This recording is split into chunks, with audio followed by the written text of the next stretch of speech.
The Raven. Once upon a midnight dreary, while I pondered, weak and weary, over many a quaint and curious volume of forgotten lore, while I nodded, nearly napping, suddenly there came a tapping, as of someone gently rapping at my chamber door. "'Tis some visitor," I muttered, tapping at my chamber door, "only this and nothing more." Ah, distinctly I remember, it was in the bleak December, and each separate dying ember wrought its ghost upon the floor. Eagerly I wished the morrow, vainly I had sought to borrow from my books a cease of sorrow, sorrow for the lost Leonore, nameless here for evermore.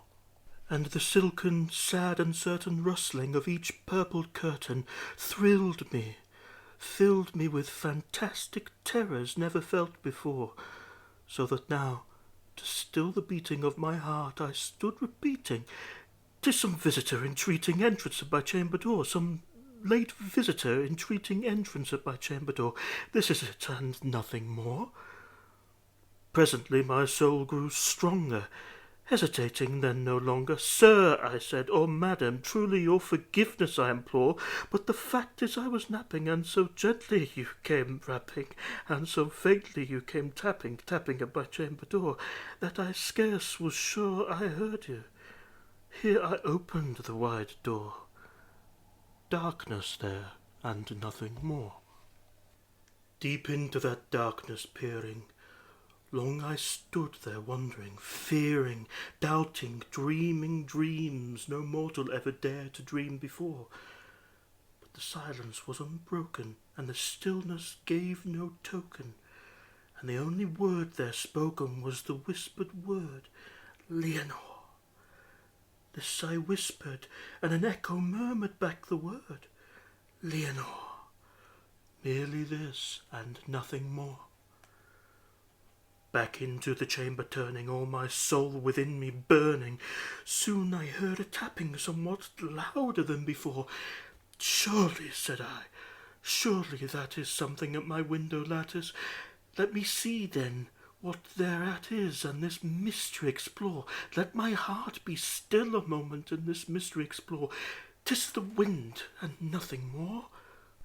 Open here I flung the shutter, when with many a flirt and flutter in there stepped a stately raven of the saintly days of yore. Not the least obeisance made he, not a minute stopped or stayed he, but with mien of lord or lady perched above my chamber door, perched upon a bust of Pallas just above my chamber door, perched and sat, and nothing more. Then this ebony bird, beguiling my sad fancy into smiling by the grave and stern decorum of the countenance it wore. "Though thy crest be shorn and shaven, thou," I said, "art sure no craven, ghastly grim and ancient raven, wandering from the nightly shore. Tell me what the lordly name is of the night's Plutonian shore." Quoth the raven, "Nevermore." Much I marvelled this ungainly fowl to hear discourse so plainly, though its answer little meaning, little relevancy bore.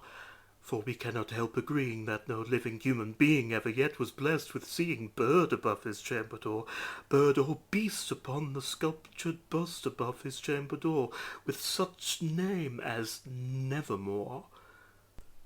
But the raven, sitting lonely on the placid bust, spoke only that one word, as if his soul in that one word he did outpour.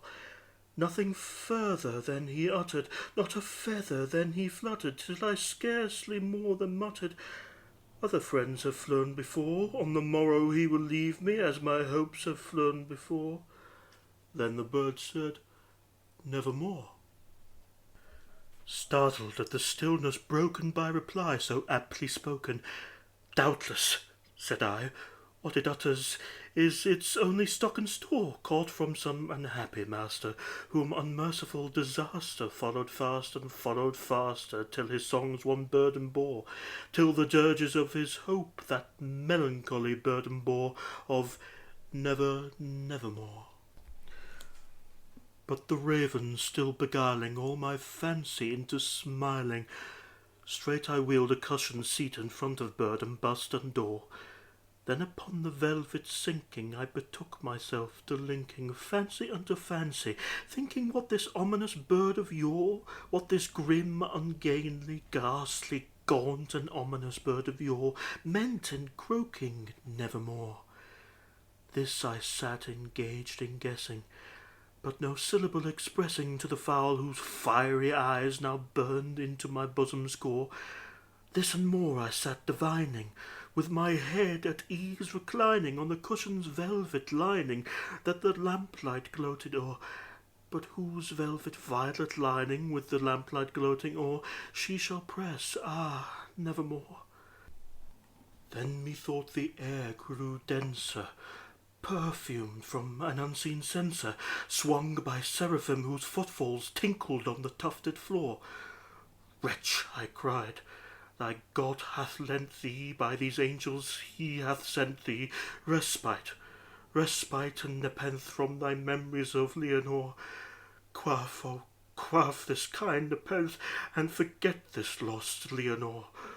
Quoth the raven, nevermore.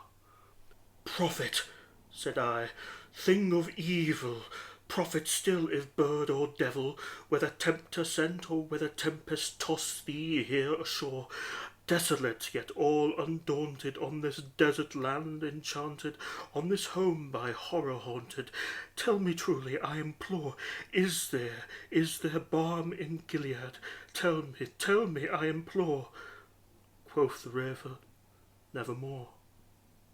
Prophet, said I, thing of evil, prophet still, if bird or devil, by that heaven that bends above us, by that God we both adore, tell this soul with sorrow laden, if within this distant Eden it shall clasp a sainted maiden whom the angels name Leonore. Quoth the raven, nevermore. Be that word our signing parting, bird or fiend, I shrieked, upstarting, get thee back into the tempest and the night's Plutonian shore. Leave no black plume as a token of that lie thy soul hath spoken. Leave my loneliness unbroken. Quit the bust above my door. Take thy beak from out my heart, and take thy form from off my door. Quoth the raven, nevermore. And the raven, never flitting, still is sitting on the pallid bust of Pallas just above my chamber door, and his eyes have all the seeming of a demon's that is dreaming, and the lamplight o'er him throws his shadow on the floor, and my soul from out that shadow that lies floating on the floor shall be lifted nevermore.